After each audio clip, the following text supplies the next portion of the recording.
जेरेमियास 47वो आवेसूर. फिलिस्तीकारां आड बाकीत. फराओन गाजा नगराचेर आक्रमण करचे आदीं हें सर्वेस्पराचें उतर फिलिस्तीकारां विशीं जेरेमियासाक पावली. सर्वेस्पर अशें म्हणटा, पळयात उत्तरेंतावन उदकां वयर चडत आसात.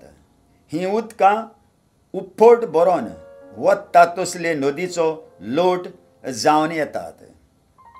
आनी ती नद आख्खो देश आनी देशांत आसा तितलेंय बुडयता, म्हणगे ताची नगरां आनी नगरांनी रावता तो लोक.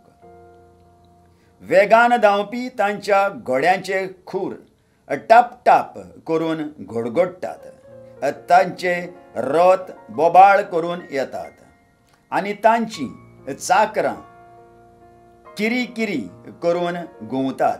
हो सगळो आवाज त्या लोकांच्या कानार पडटाच लोक आधार मागून व्हडल्यान बोब मारता आनी देशांत आसा तितलीं रुदन करूंक लागतात.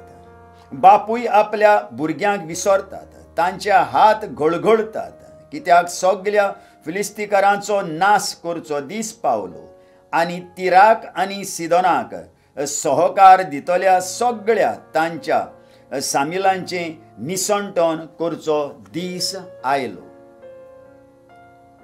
वय सर्वेस्पर फिलिस्तीकारांचो नाश करता.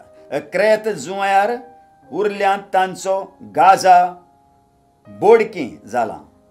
आश्केलोन सारकें ओगें पडलां. फालक्यांत अजून रावतात तीं तुमी केन्ना पुर्यान तुमकांच तुमी गावे करतल्यात? सर्वेस्पराचे तोरवारी केन्ना म्हूण तुजें समाधान जातलें? परतून तुज्या पोत्यांत वच, पुरो आतां थोंड राव. सर्वेस्परान तिका एक आज्ञा दिल्ली आसा. आस्केलोनाचेर आनी दर्या किनारेर आसलोल्या गांवांचेर आक्रमण करूंक तिका हुकूम घाला, तर कशी म्हूण ती थोंड रावतली? आयकलेल्या उतराक आमच्या काळजान जागो दिवया आनी फाल्यां परत आमी मेळुया.